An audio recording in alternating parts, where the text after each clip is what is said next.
On the Dark Secrets edition of the Paranormal 60 News tonight, Dave Schrader, that's me, along with the paranormal detective Greg Lawson. We're going to take aim at the stories that are resurfacing from darkened corners of buried files and hidden agendas, from whispers of a true dark UFO agenda to unsettling new angles surrounding the Kennedy assassination and the chilling connections no one's talking about. The deeper you look, the darker it gets, and some secrets were never meant to surface, but we're here to bring them back. This is the Dark Secrets edition of the Paranormal 60 News. We've got more to discuss right after this.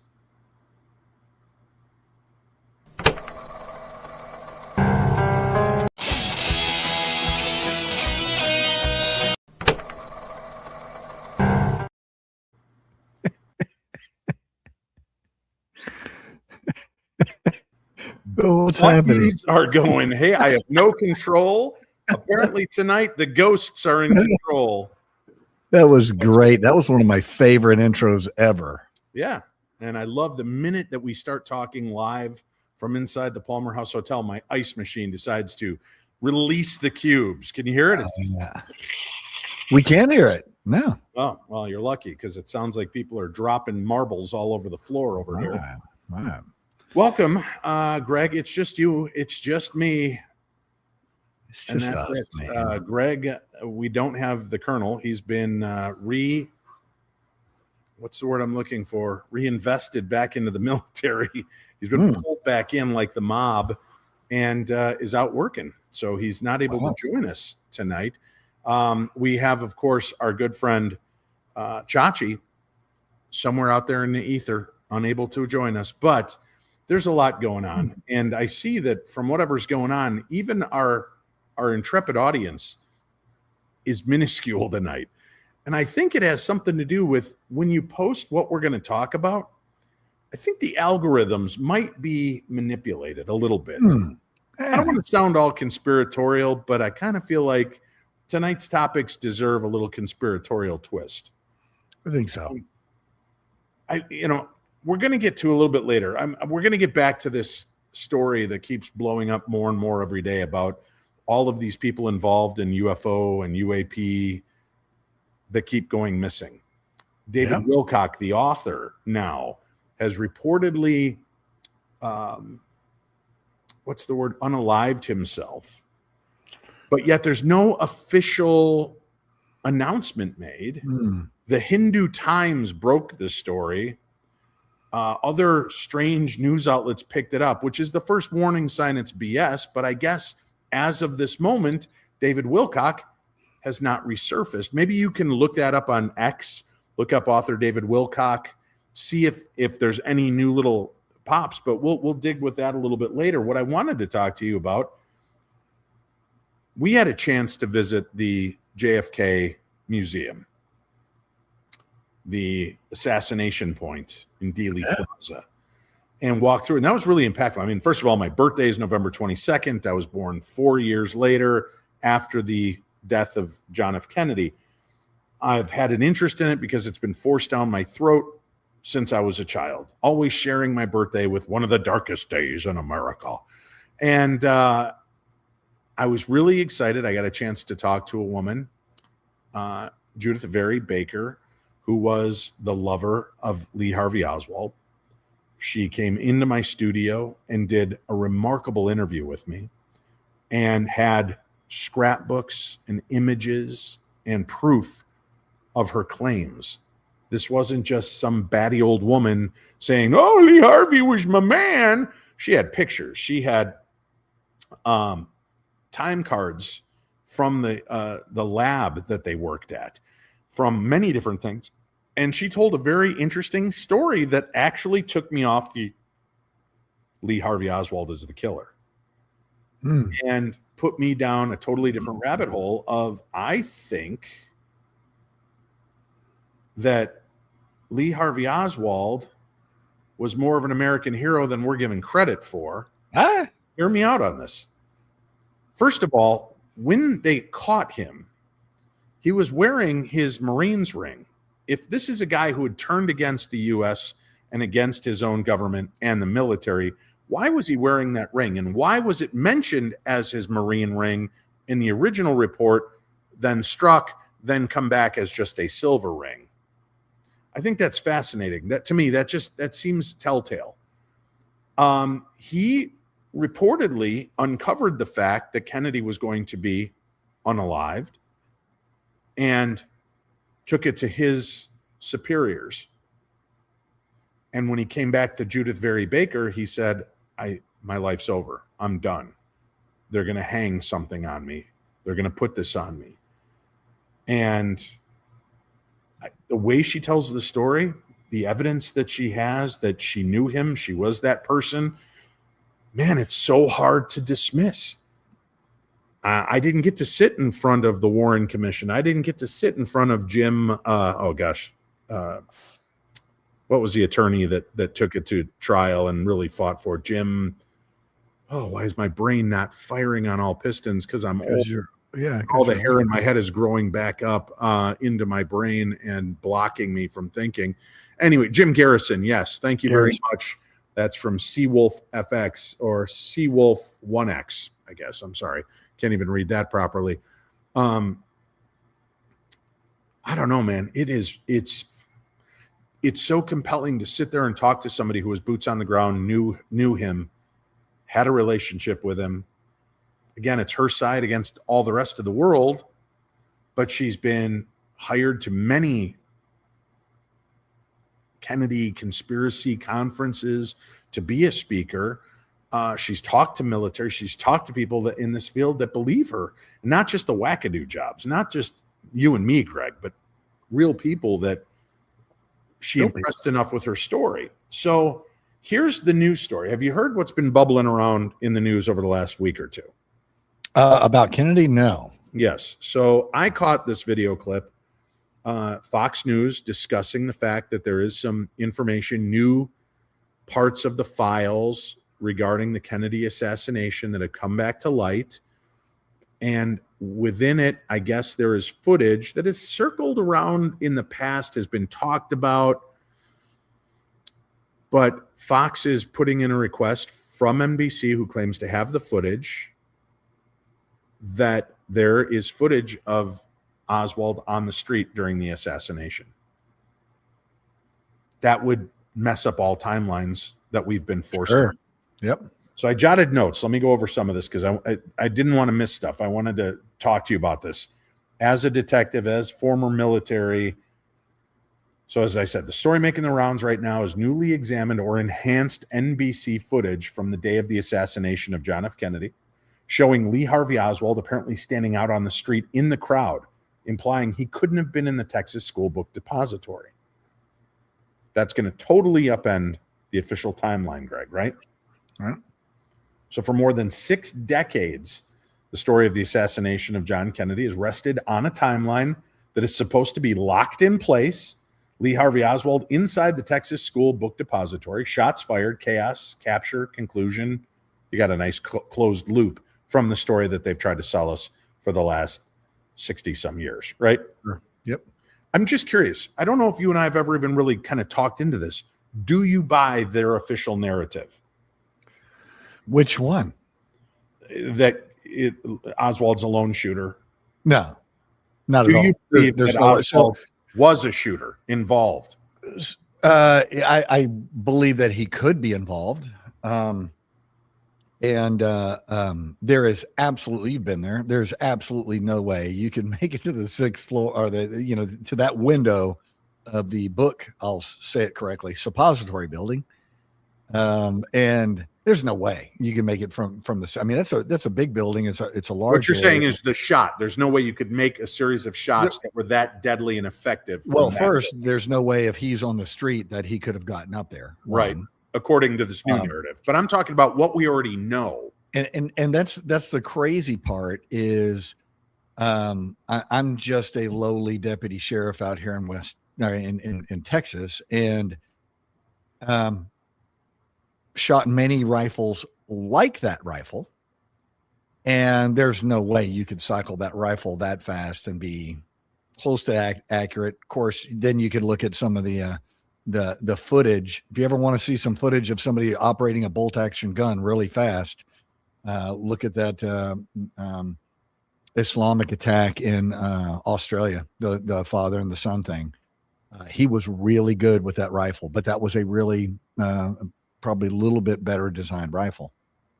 And so his cyclic rate was higher than what I would expected with a bolt action rifle. But just all of that, you know, the fact that so in an investigation, oftentimes, you know, you have the bad guy and you conduct your investigation. Depending on who the detective is, you know, do you conduct the investigation to prove the bad guy did it, or do you conduct the investigation to follow the evidence to see what you can prove? And if the bad guy pops up as the guy, then okay. Or do you try to really investigate everything that happened and exculpate or remove any other possibilities from this timeline? Well, you know, national security is obviously involved in this. They were having to hold this thing as hush hush as they can so they could figure out what they're going to do with LBJ. You know, are they going to get on the plane and fly? Are they going to land? Are they going to stay there and swear in? What are they going to do? So it's a mess, man. And then the Warren Commission got in there, and it's been proven the Warren Commission, you know, just glossed over this stuff. It was like the Challenger investigation. You know, we know what happened, but let's spend the next 9 months him hawing back and forth of the possibilities. So the Warren Commission was led down a path of obfuscation, a path of deception. And even now, you know, when they promised that they would release all those files and everything once Trump got back into office this time, and a bunch of files were released, and it was just a shoulder shrug. At this point, I think most every American knows that this was a inside job in the military, in the CIA, in our you know, the deep side of our government, all those guys that stay in those jobs for 40 years and are really running everything, kind of like the Yellow Brick Road, the Wizard of Oz. You know, the wizards out there dancing around. Well, those pretty much typically the politicians that are doing that. And then, you know, in the Wizard of Oz, he was both, but now there's a bunch of guys in the back pulling the levers on a bunch of this stuff. And well, let's hold on. It's a little bleak, man. Right. Now before we go down that rabbit hole, let's stick with what we're doing here. This archival footage that's being talked about is tied to NBC, is forcing people to re-examine, not because, of course, this footage is new. It's not, but because what we can do with it has now changed. Modern enhancement tools, frame-by-frame analysis, stabilization that pulls detail out of what used to be visual noise. And in those newly clarified frames, something has caught people's attention in a way that just won't go away, right? It's not going to let go. There's a figure standing in the street, not in a window, not elevated, not obscured by distance, out in the open, during the exact window of time Oswald is supposed to be inside the building that made him infamous. And at first, it circulated very quietly. Online forums, independent researchers, side-by-side comparisons, the usual places you're going to find all these mysteries getting reworked and reimagined, right? But then, like I said, something shifted. The footage didn't just fade away, it spread.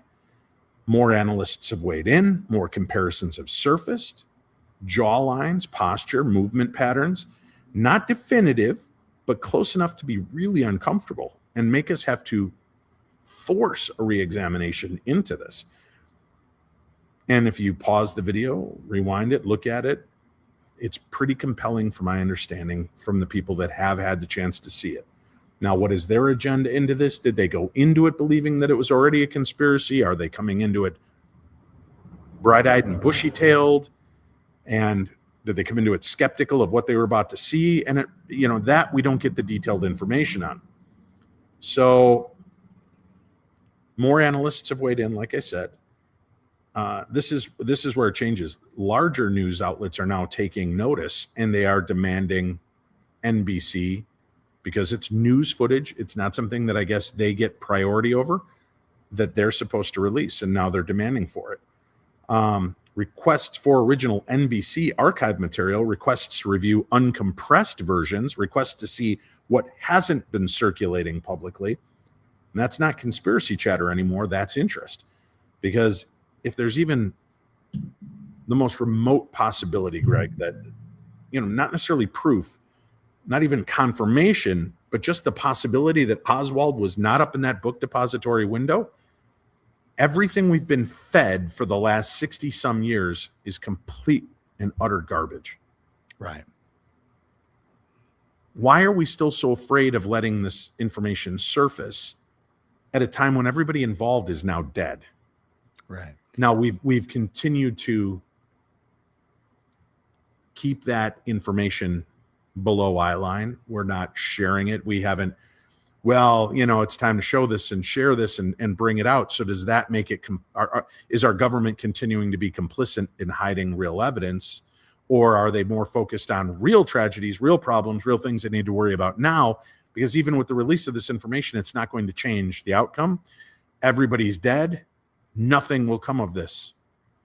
And that's where I think a lot of this is getting all choppy, and in one sense, you can almost look at it and logically say, they're not wrong. Nothing good is going to come of this.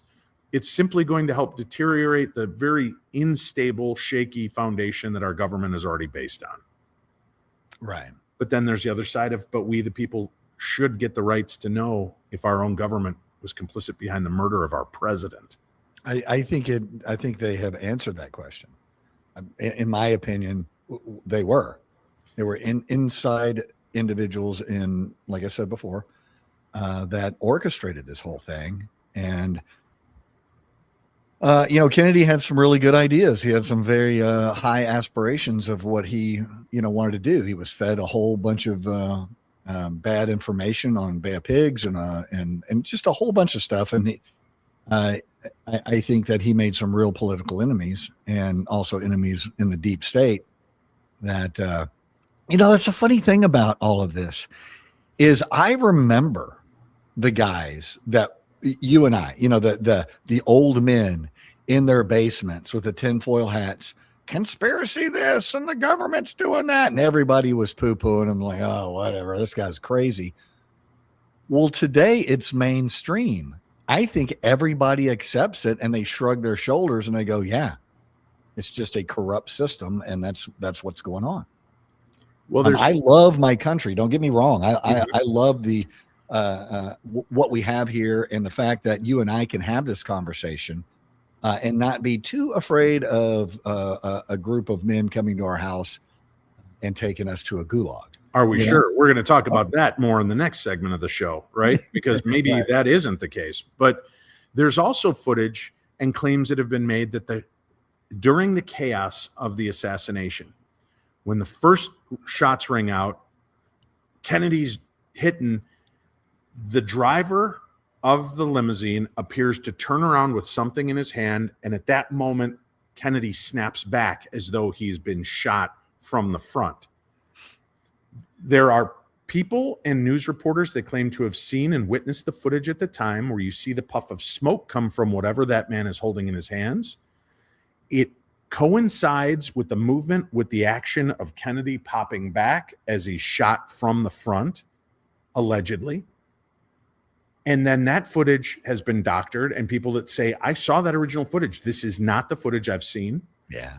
There's also one of the compelling elements of that is they said, pay attention. There's a really interesting scene when the car drives by. There's a tree that it passes. And as it passes the tree, there's no bottom to the tree.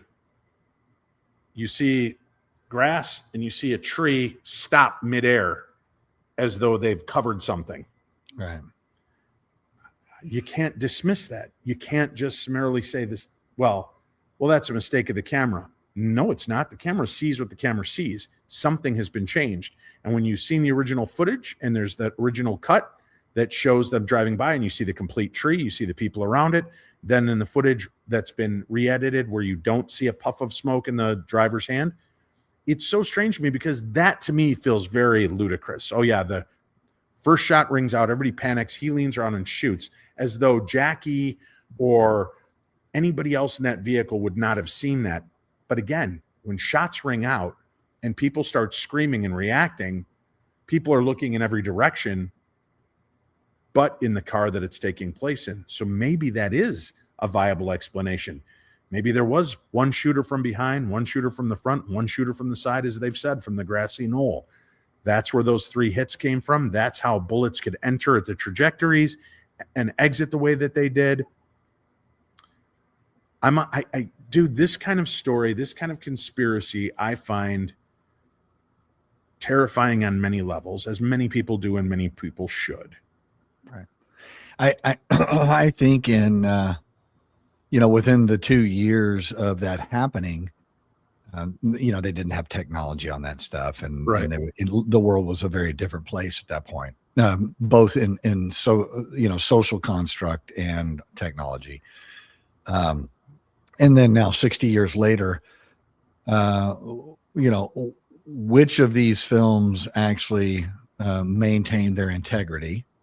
Which ones have not been doctored? Which ones, anything you take out of film and put it in digital format and then clean it up and everything. Well, that's all doctored. It's all messed up. It's all, you can't prove anything. You can run that footage that has the half tree through a regular AI footage to tell me, is there any, and it will give you specific points throughout the video of what is not real or what has been altered. If you don't have an expert sitting there with being able to go through the metadata to figure out what is what, man, I think everybody can just, like I said, just shrug your shoulders and go, yeah, this is just a big jacked up situation. Like you said, everybody is dead at this point. What are they hiding? I want to address one thing that you did say. So I was range master for our agency for many years. I also was a range master in the Air Force. That doesn't sound a lot for a lot of people. Like, Air Force? Yeah, well, the Army range master program is about 4 weeks long. The Air Force's range master program is about 26 weeks long. It's called CADMS, Combat Arms Training and Maintenance. And what they do there, as far as explaining ballistics and that sort of stuff, when you're dealing, and Mark Lanou could probably talk on this as well. When we're talking about a supersonic bullet, it's pushing air in front of it. So a subsonic bullet is cutting through the air. A supersonic bullet is pushing a cushion of air in front of it. Oftentimes when you shoot something with a supersonic bullet, that target comes towards you, not away from you. Like when you shoot something with a shotgun and it knocks it back, that's a concussive blast. Yeah. Supersonic is different. When it enters, it will enter in that supersonic mode and it'll be pushing that air through there. And once it enters and does a drastic deceleration, it will then release its energy on the backside of the target, creating an explosion on the backside of the target, pushing the target toward where the bullet came. So whenever I see Kennedy's head behaving this way, it's like, yeah, but did they define that the bullets that were used do fit that category? Just the one that was not damaged at all. That was a pristine bullet. And when we're talking about bullets are made up of 4 things. Bullets are made up of a casing, a primer, whatever the propellant is, and the bullet. So when people say, yeah, it's a bullet, they're typically talking about all four of those things. But what we're specifically talking about is the projectile that came off of it. That is the bullet. And there was one recovered off of the gurney that he was on, and it wasn't scratched. It wasn't bent. It wasn't, it's just like, where did this thing come from? At this point, I would believe that the guy driving in the front seat didn't shoot him, but tossed a bullet back, into his jacket so it would fall out somewhere, because that's just bizarre, very odd. So over the last 58 years, they have been able to take the Patterson-Gimlin Bigfoot footage, stabilize it, and clarify it in a way that it makes it incredibly clear.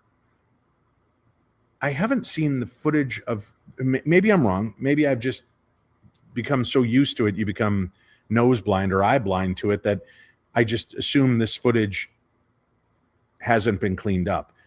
But I don't know why they haven't used that type of scoping. They haven't used that kind of examination into the footage to stabilize it and get us clearer shots. Yeah, hobbyists have. I don't know whether the FBI has done it, but let me ask you a question. Sure. Would you trust them?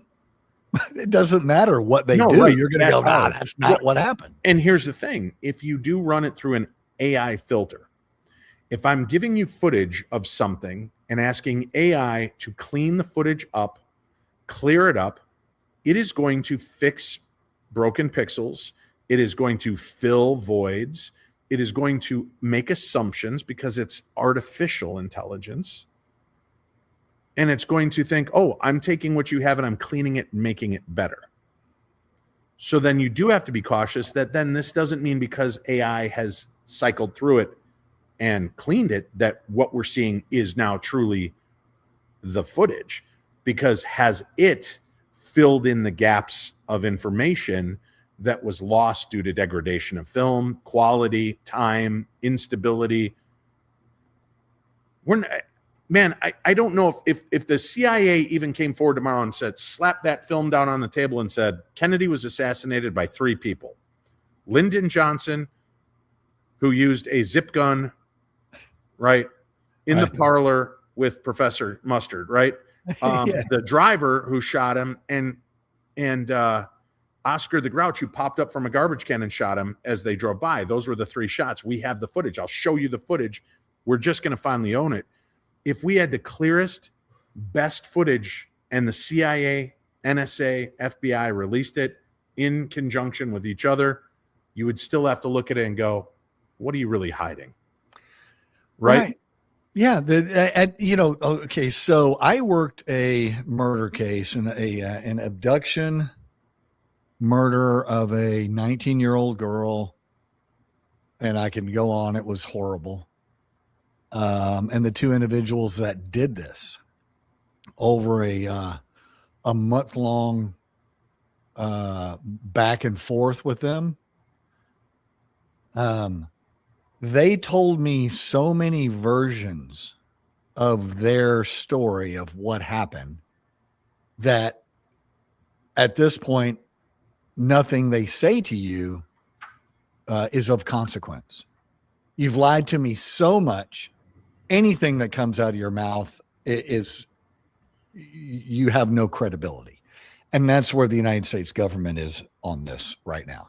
It would not matter what you tell anybody. They're just going to go, yeah, well, I'm sure. Yeah. Those that already believed are just going to believe. Those that don't believe are now going to be their own conspiratorial artists. Well, it's when you've been fed so much garbage for so long. How can you tell what the truth is? It's so messed up. Well, and I always find it compelling, the timing of things. And I don't want to get into politics, Greg. I don't want to talk about what's going on with our government, within our government, because it's an incendiary issue. But I do find it interesting that let's push the files on Kennedy. Let's push the files on UFOs. Let's push war agendas on many different places, but let's bury the Epstein files. It just seems like we can't answer one question clearly, and then we're going to expose old questions that people have always had an interest in. I mean, that that's hard not to believe in a conspiratorial angle on that element as well, because you feel like right now there is so much smoke and mirrors that I don't know if it's Houdini, Donald Trump, or Ronald fucking McDonald behind anything that's going on in our country, because everything, and please in the chat, just don't. But I just, you know what I'm saying? I just feel like there's so much of this that the timing is remarkable, that anytime something starts getting pushed, a demand is made. I don't know, man. There's so much smoke and mirrors going on, so much deception from every possible angle. Yeah. And the scary part is groups of people, and they're fringe groups of people, will sit there and just agree on the lie. They know it's a lie, but there's just like, but it's their lie, so it's okay. But in their mind, this lie has to exist because they need it to fit into their narrative of whatever they're doing. I do have a personal. Well, hold on one second. Then I'm totally forgot about the fact that you've got Representative Tim Burchett, right, coming forward and saying, I have seen things, I've been told things, I have now gone through the files. You would not sleep at night if you saw these things. Right. And part of the world's like, what? And then they're like, but what about the Epstein files? But what about the war? But what about this? But what about that? And it seems like we are so there. Okay. When I would release t-shirts, I would release 3 designs, not 4, not 5, certainly not 10. Winnie would drop 10 new t-shirts and none would sell. And she'd be like, what's wrong? These are great t-shirts. And I said, many choices. You're giving analysis or paralysis of analysis. Yep. When people look at too many things to decide from, they don't make a decision. Yep. And now you've got people so distracted that everybody that was so focused on Epstein now has 20 different branches going, but holy what did Burchett just say? Wait a minute. There's footage of Oswald on the damn street. Wait a minute. What? Yeah. There is Tic Tacs jumping out of the ocean and flying in. Wait, Marilyn Monroe was an alien reptile. It's every day we are so torn by so many things that at this point, I don't know. I have to keep tracking back. I've had a story, and we're going to cover it in the next segment. I've had a story people keep bringing to me, and I keep pointing out, guys, the only people breaking this news story are the Hindu Times. And they're like, right, but they're onto a story. I go, but how the hell would they have been alerted before the Wall Street Journal, New York Times, LA Times, the fucking National Enquirer, or TMZ? How could it come from the Hindu Times first? So we'll talk about that. We got to take a quick break, and then we'll come back and jump back in. It's hard to find a break spot for these moments, but we've got a lot more to discuss. We'll do that right after this. Are you ready to step beyond the veil? June 11th through the 13th, something extraordinary is happening. Break On Through, a 3-day paranormal experience hosted by me, Dave Schrader, at the historic and haunted Palmer House Hotel in Sauk Center, Minnesota. I'm bringing together some of the most respected psychic mediums and paranormal minds for a weekend that explores the unexplained, featuring special guest psychic mediums Chris Fleming, Diet Renee, and Sarah Lemos. This immersive event goes far beyond lectures. Dive into fascinating classes, presentations, take part in hands-on experiments, experience powerful live gallery readings, and join real paranormal investigations. So whether you're searching for answers, curious about the unknown, or hoping to connect with something beyond this world, this weekend is designed to open doors you never knew existed. 3 days, incredible guests, paranormal exploration, and more fun than should legally be allowed. Space is limited, so reserve your spot now. Visit darknessevents.com for details and tickets. That's darknessevents.com. Come explore the unknown and break on through. Welcome back, Paranormal 60 News tonight, Dark Secrets Edition. Greg, the paranormal Yo. detective, Lawson, me, Dave, the bald guy with hair growing out of his ears, Schrader. It's hard when you start reading these things. Does it affect you when you go into a story like this? Does it piss you off so much that you're just like, I want to disconnect from the universe for a while because I just feel so betrayed by everything out there. And I don't mean to sound like I'm over dramatic, and I'm not trying to be Right. Alex Ross and or not Alex Ross, Alex Jones, right? With Yeah. the world, Yeah, Alex Jones. the world, Alex Jones. The black helicopters are outside right now. So yeah, I've known Alex Jones for 20 years. I think he lives here.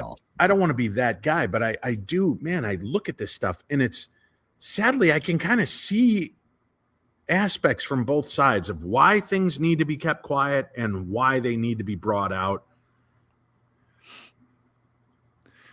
It's so they're definitely gonna study. Somebody is gonna study or just completely wipe our history altogether. But they're gonna if it doesn't get completely wiped, they're gonna study this time in the United States as we are a bunch of absolute fools, just absolute idiots, because the real stuff is happening and everybody is kind of looking away, and people are thinking we need to destroy our government and start all over again.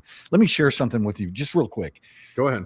There is a thing called the Constitution, and there's this there's what? A thing called the Constitution, and what that is, that's the foundation of how to run the government. Then you have this set of federal papers and the Bill of Rights. The Bill of Rights supposedly guarantees you these rights, and there's civil remedies to these rights, as opposed to the Soviet Union had all that as well. They just did not have the civil remedies. Said you have the right of free speech. No, you didn't. So something that I don't think a lot of people understand. Do you think the United States media has a right of free speech? Most people would say yes. Well, most people would go, yeah, of course they can report. They absolutely cannot.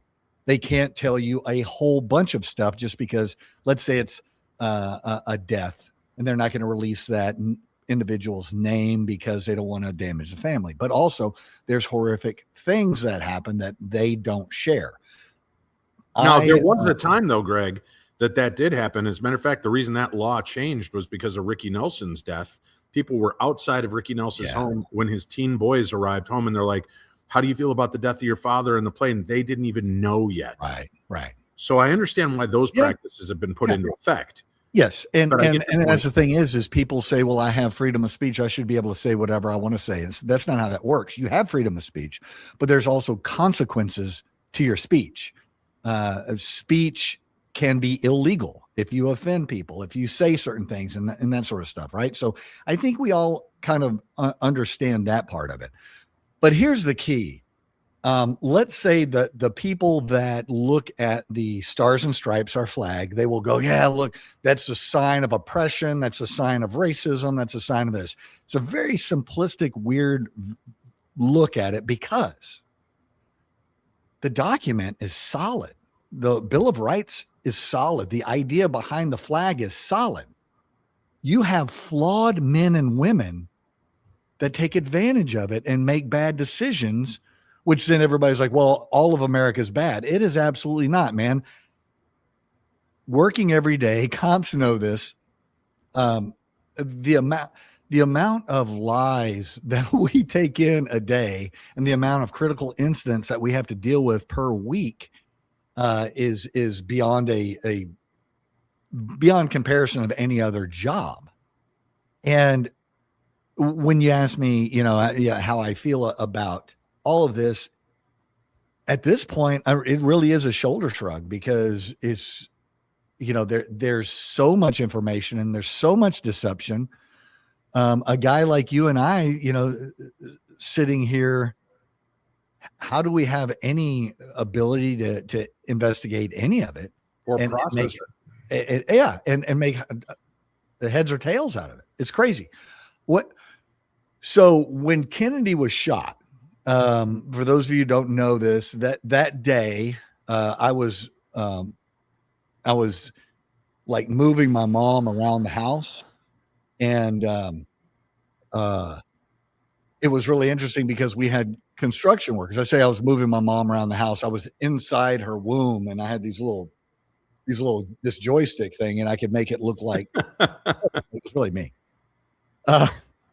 And so we had some construction going on at the house that day. And my mother was watching the TV. The TV switched off of her program or whatever. And it was that, the president has been shot. Right. And she went over to the construction foreman and she goes, hey, the president's been shot. And he said, president of what? There's these the people that are so disconnected of whatever's going on, and then the people that are hyper vigilant on everything that's going on.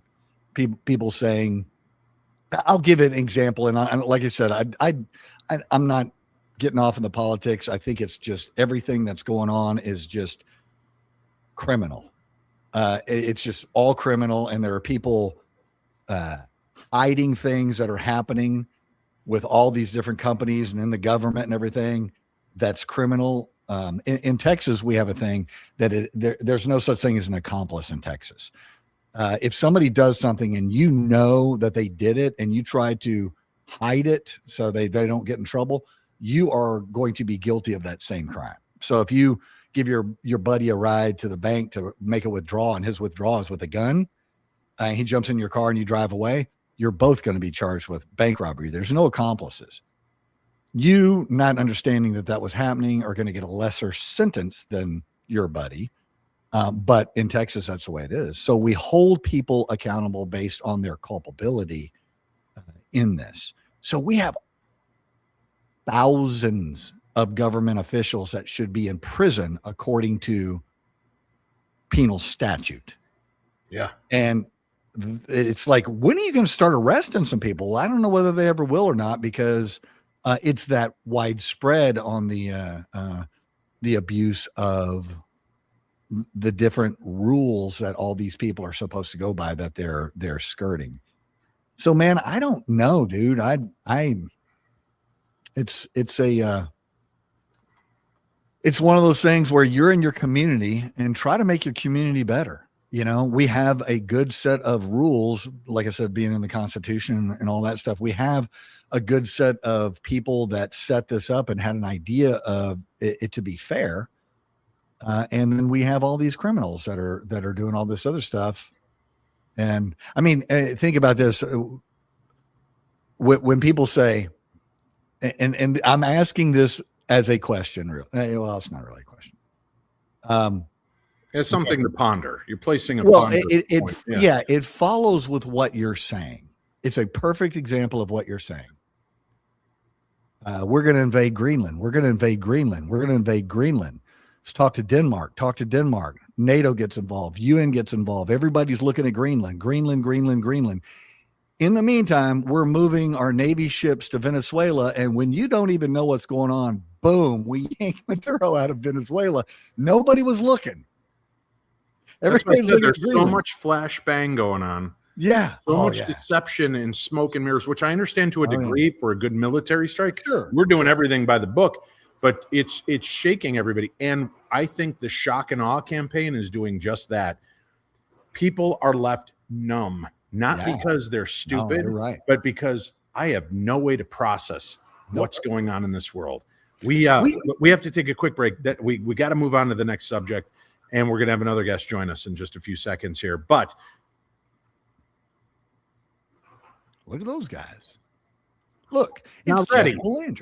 Buddy, you got to learn the ads. When I do the ads, you just be quiet and look pretty, okay? Oh, I was going to make some stuff up. Yeah. Listen, folks, I've been talking about this for a few weeks now. A writer's retreat. I got to rewrite just the name of the damn event because I can't speak it. Let me try this again. Do it. Hey, folks, I've been talking. You just can't stop. You got to make a noise every time. You're like a child. A child. No, keep the mic off. I miss Chachi. He would be busting you left and right. A writer's retreat. I've been talking about this for weeks. Why? Because it is important. So many of you right now are feeling overwhelmed by the world around you. You need a creative outlet. You've been trying to figure out what you can do to get that done. Join us at our weekend workshop, July 31st through August 2nd at the historic Palmer House Hotel in Sauk Center, Minnesota. Whether you want to write about true crime, fantasy, love stories, fairy tales, scary stories, whatever you've got, that story's within you and you want to get it out, we're here to help you out. Learn from industry professionals, including acquisitions editor Amy Glazer, publicist Kat Neff, and best-selling authors Richard Estep, Varla Ventura, Jeff Belanger. From finishing your manuscript to crafting a compelling book proposal to marketing your work and connecting with media, you'll gain real-world tools to move your writing forward. Participate in interactive workshops, receive expert real-time feedback, and connect with a community of passionate writers. It's all hosted by me here at the Palmer House Hotel. You can get more information on the event, tickets, and book a room through darknessevents.com. Get off the couch, get into the game. I've said that on all my events. This one, I think, is even more important. You have a story within you to tell. It's time to speak up. All right. We're back, and joining us for this next segment, Greg, your mic is still off, just so you're aware. Our buddy Mark Allen Lanou of the Gemini Mind, and a good friend of the show. He's weighed in on us with scientific knowledge and history in the past. This next story has been blown up. We've been talking about it over the last 4 or 5 weeks of news, Greg. Being that Mark Allen Lanou is actually somebody in the NASA Hall of Fame for an invention and creations to help our science progress and move further. These stories that are coming out right now are really freaky. And the fact that there are so many deaths, I got notes, let me go to them. As we all know, something unusual is happening. For the first time, it's no longer confined to just the fringes of paranormal TV and radio shows. They are talking about this on Main Street News, and the world, again, shock and awe. This is another one of those what the moments that's getting everybody. Over the past several years, especially between 2022 and 2026, there's been a growing number of scientists, engineers, and high-level personnel tied to sensitive research fields that have died, disappeared, or turned up under very troubling circumstances. Aerospace, nuclear science, advanced propulsion, the kinds of disciplines that don't just shape the future, guys, they guard it for us as well. In February 2026, retired Air Force Major General William Neal McCashlin, a man deeply embedded in advanced research and acquisitions programs, vanished without a trace. No clear explanation, no public resolution, just gone.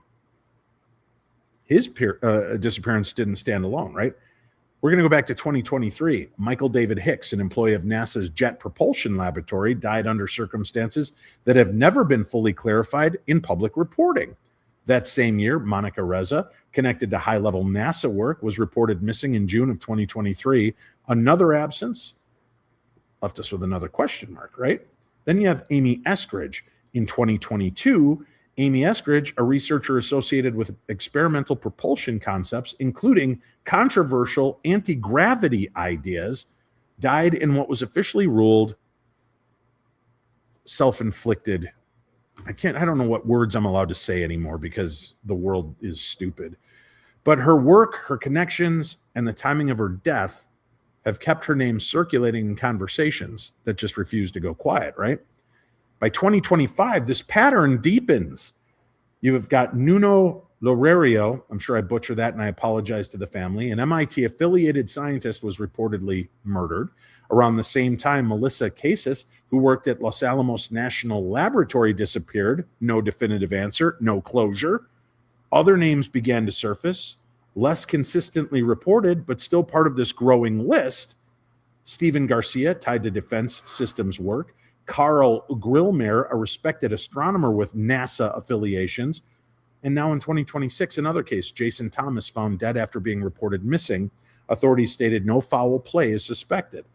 Individually, each case has its own explanation, or perhaps I should say lack of one, suicide, natural causes, disappearance, violence, but taken together, they form something harder to ignore. You've got a cluster.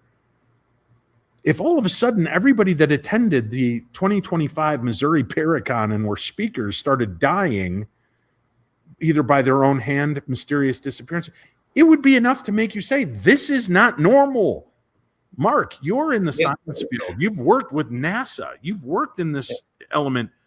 And I don't mean this lightheartedly, but do you ever think, oh, crap, maybe I should pull back on some work I've been doing?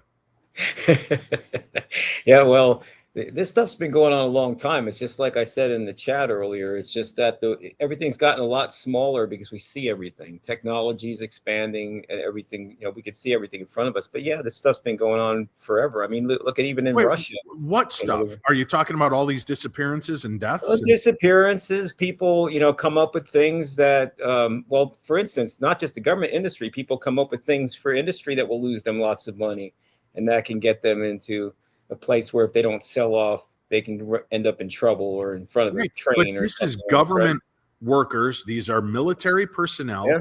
They are people. Now, you've worked in the science field. I've had clearances. Yeah. You've had high clearances.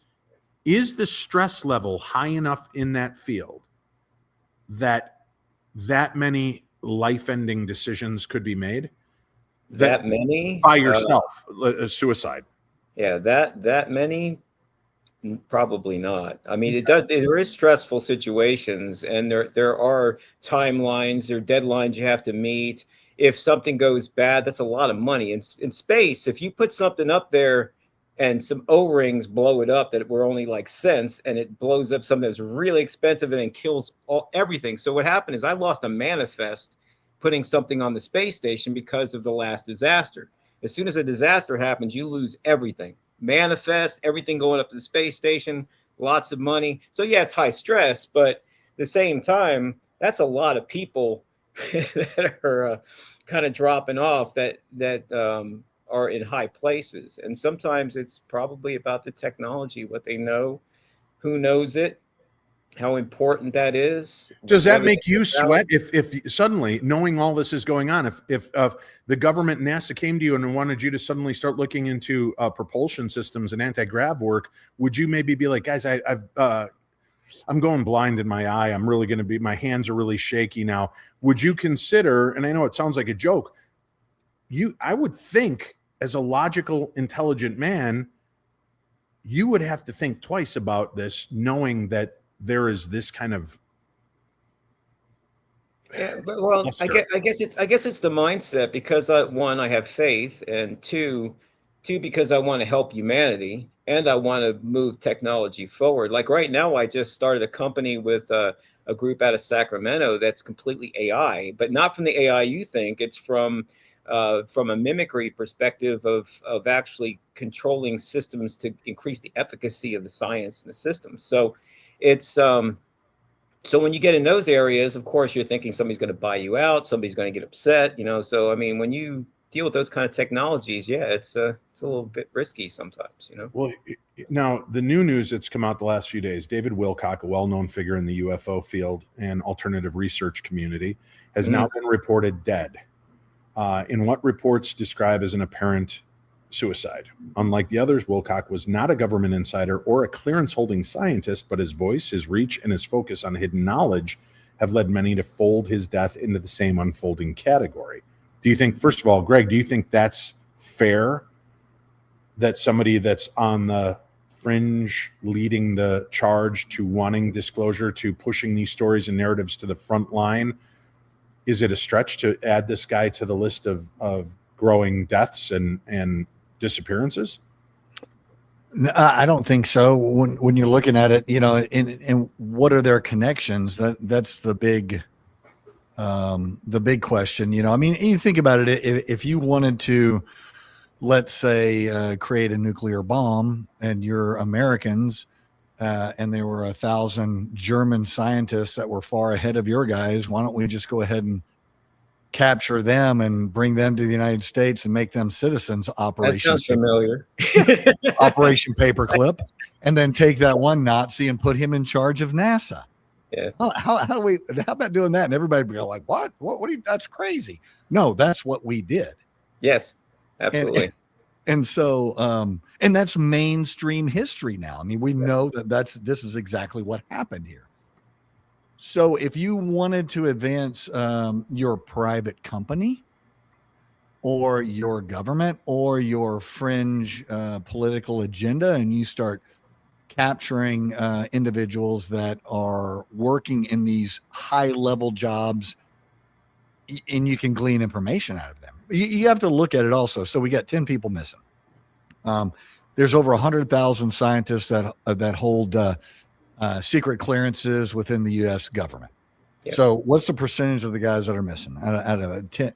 But the percentage that are high level in UAP, jet propulsion, anti-grav, all things that are considered to be part of the UAP UFO programs. Yeah. Now you've narrowed the pond, right? If I look at the ocean, there's a lot of fish, but when I look in the pond and there's a more specific fish, and they're all dying, you got to start questioning what's going into that water. And then you look at those individuals and their personal or their persona, Dave.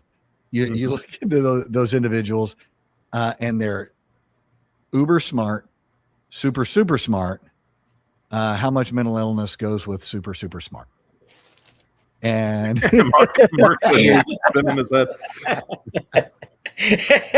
Hang on, he's waiting for the other personalities to tell him the answer. Mark's like, "Where's my meds, man? Where's my meds?" they're over here.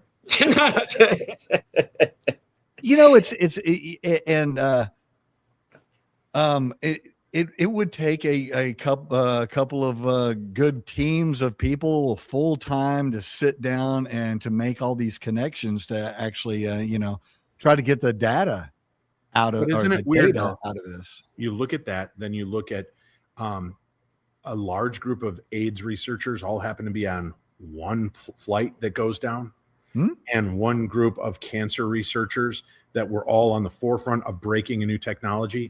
And 7 of the 11 involved are dead and gone within 3 years. Man,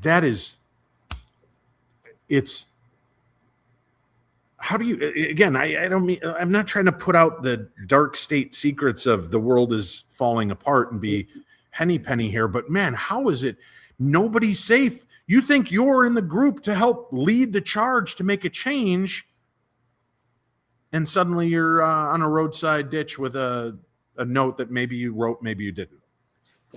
Yeah.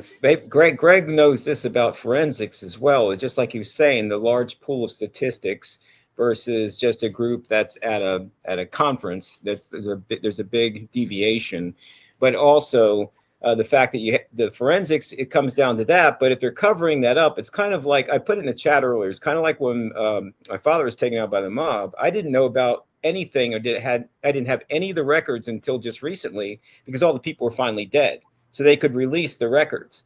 So until then, it was nothing but conspiracy. My whole family is like, what happened there? Was it the FBI? Was it the mob? Was it this? Well, after all these years, I finally have all the records, so it kind of puts it to rest. So it's a mixture. So until you really have the forensics and you have the evidence, it could have been a coincidence they were all on the plane. It could have been a certain statistical, just a freak statistical anomaly. But it could also be the other thing too. But that's the whole rich nature of conspiracy theories, right? Because we're not given all the data and we're not given all the evidence. And right? should we look at the side that all of these people involved in these fields that have taken their own life, maybe we're putting a more nefarious twist on it, that our government or our government or shadow governments had a hand in it. Maybe it's something even worse. Maybe it's they've come to realize what's happening and what's coming.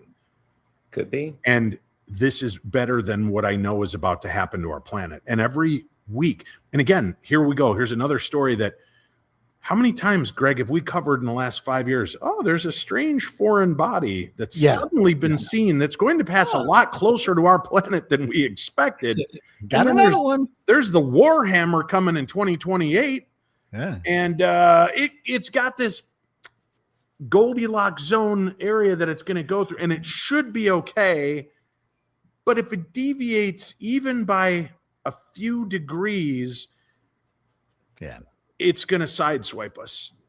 And that's, to me, is like, are we focusing on anti-grav, propulsion systems, things like that, to try to get a better handle on it? Mark, I threw a question to you in a video a couple of weeks ago. This story about the fact that there's all this news about, and it's in like 2 years, maybe you can correct me on this, there's going to be like 20 seconds on planet Earth where gravity is just going to fail epically for like 20 seconds. Remember, I shared this story with you. I don't know how much you want to. That, I mean, 20 seconds doesn't sound like a lot, but that could really screw stuff up. Oh, massively. And that's what they're like. This is going to be downplayed. It sounds stupid. Go Google it, folks. And I know you're going to say, Dave, Google online says you are a multimillionaire. And my phone suddenly came to life, thinking I'm trying to talk her into telling me stuff. But I understand that there are inaccuracies on there, but the one thing they can't dismiss is that there's been talk that there is some anomaly coming, that it might have to do with gravity ceasing for a very brief amount of time. And it's funny that the people involved in the anti-gravity and propulsion are all vanishing or dying. Do they know what's coming, man? Well, there's been lots of things going on. I mean, there's been talk about the changing of the magnetic pole, all that kind of stuff's been going on for so long, and all the way down to the environmental factors. And then, of course, they talk about 10 years, this is going to happen. It doesn't. Yeah, I mean, so a lot of these are theories based on their statistical models. And what happens is the same thing that I brought to the government some years ago, is I was going to create an AI system that would actually take in all of the libraries and anomalies and sort through them to figure out where all the errors were, because humans are involved. So when you have humans involved, actually they do all these calculations and they say, based on my theories, this is all going to fall apart and the world's no longer going to have gravity for 20 seconds. So it's right, but it goes beyond just one nuts theory, right? Oh, obviously, there's much more involved, unless I guess you could say many nuts cling together. And they do sometimes. One nut can easily sway another nut to believe things, right? 3 nuts right here, I think. Yeah, right now, clinging together. Talking about anti-gravity. Yeah, but anyway. Dave, another thing. Human beings never evolved to take in this much information. We evolved to be in small groups and to work on our things. And one thing that I always tried to do is I always tried to honor my friends and friends of friends and go to their funeral service. I can't do it anymore. I know, from working in the academy and doing what I've done, I know so many of thousands of people that I have multiple people dying a week. I get an email here, somebody calls me here, I get a text there, Facebook group here. And it is completely overwhelming. And the only way I think you're just telling me right now, you're not coming to my funeral. You're setting the bait early. Yeah. I'll come to you. I'll dance. I'm dancing and pouring beer and everything. It's going to be great. Lucky I already told you it's going to be an 80s dance party. So that's why he's saying that, folks. Chachi and the Colonel will be there. I'll show up, Dave. It's all right. See, I think that one of the biggest mistakes that human beings make is you don't set up you do a wedding rehearsal. Why don't we do funeral rehearsals? Damn it, man, it would be fun. You just get to sit over there in your little casket and everybody gets to get there. We do. It's called funerals, and I've already put the trademark in and I'm working on opening it up. Why don't we do it? I want to do it at the Palmer House. Isn't there like the Palmer House Hotel and Swing Bar or something? What is it? Swing Bar? I don't know what it is. I heard you own something. All right. These are the stories tonight. And there are obviously other news stories, but I thought, again, instead of just shotgun approaching and let's talk about 20, 30 things and then touch on 2 big things that we gloss over, I wanted to give them each a half an hour to talk about, to give people a little bit more meat on the bone, things to consider and think about. Go out there, folks. Start educating yourself. Start reading if you want, but understand that it's going to be hard, right? To not walk away feeling a little defeated by what you uncover and what's out there. And it's not like you have to be a Sherlock Holmes, man. This information exists and it's easy to access. And once you do, you can't put the genie back in the bottle. Once you realize just how tenuous everything really is. And man, I do sound like I'm just diving deep into a dark hole, and I don't mean it to be. I want to keep having joy and love and happiness, but man, the world's in a weird ass place. Guys, give me, you both are history buffs. Is this part of cyclical nature as well, where we get to a point where I don't see anything but just a giant meltdown happening and then a rebirth?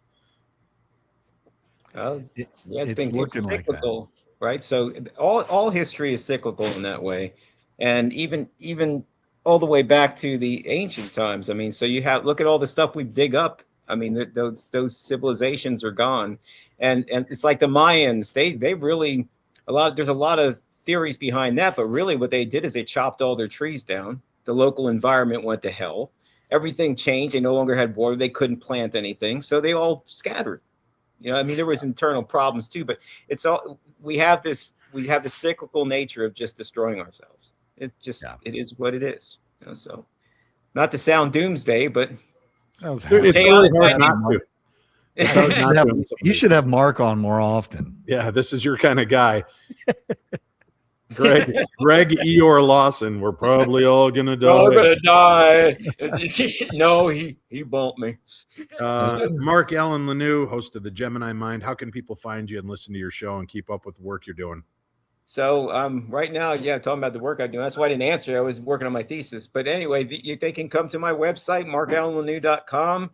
My podcast will be firing back up on the 28th of this month. And matter of fact, I think Chris Fleming's going to be on that one. So, great.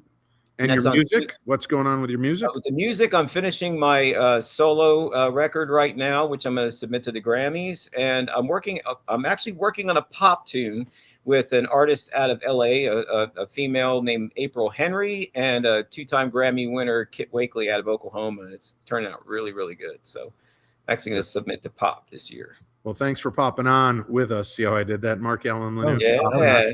Thank you for being here with us tonight, buddy. Have a good one. Enjoy. Hey, Mark. Thank you, man. Man, I hope he does not go missing because of his knowledge and helping NASA. That's all. I think he's missing now. I don't think that. No, he's always around. Right. Don't worry. He's always backstage. Greg, all your work, your books, your stuff that you're doing, where can people keep up with you and the work you're doing?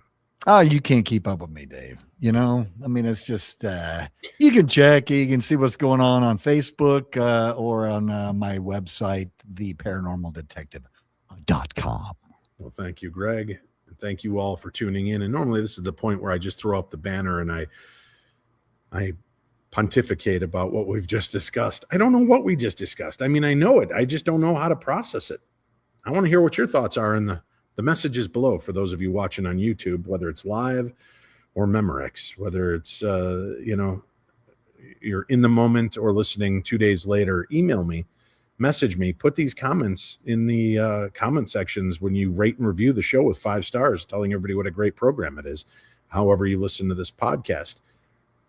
Like I said, I don't want to make everything seem like it's a dark world. We're already aware of that. Depression and anxiety is very easy to get watching what's going on out there. And I like to be your escape pod a couple times a week. And I know many of you told me, I can't wait for tonight's show. I've had a bad day. And we talked about a lot of weird stuff tonight that might make you go, what the hell? But breakthroughs don't come just sitting with your head in the sand. We have to keep looking a little deeper. We have to keep asking questions. We have to keep pushing in order to get to that next evolutionary point in our lives. And I encourage you to keep doing that. No matter how dark and scary things seem sometimes, we're scared of all things we don't know. False evidence appearing real. That's what fear is. And it's not until you learn, until you push past your comfort zones, that you make the biggest changes in your lives. And I could allow these things to crush my soul and crush my brain, but I'm not going to. I'll be back again with you next week. And I'll be back with you the following Wednesday, and we'll be having some more fun conversations and talks. And I just want you to try to stay up on this, educate yourself into the stuff that fascinates you. And when you start going down a dark rabbit hole, find something else that brings you light, whether it's listening to music from Mark Allen Lanou, reading books by Greg, the paranormal detective Lawson, or just tuning into your favorite podcasts. I hope that you find that and that you find the peace that you deserve. Take care, my friends. We'll talk again soon, right here on the Paranormal 60.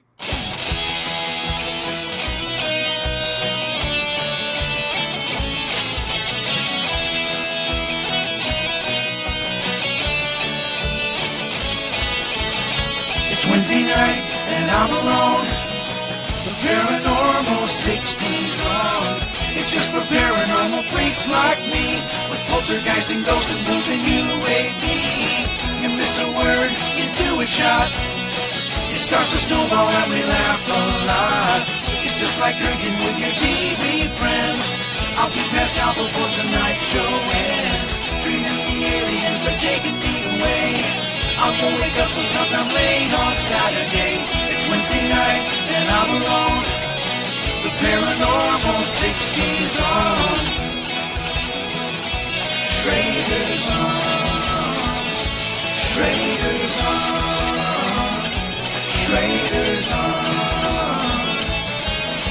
Shotty and the Colonel and the Paranormal Detective, all these traders copy and they all won't be corrected. He's got protected phrases and some crazy magic tricks. Even Scully cannot save him from the voice of Stevie Nicks. Schrader's on. Schrader's on.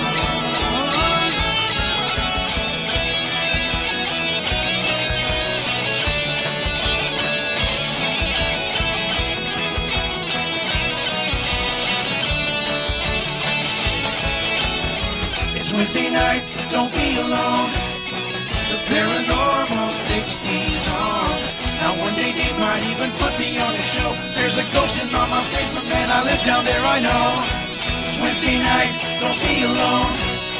The Paranormal 60's on. Schrader's on. Words is hard.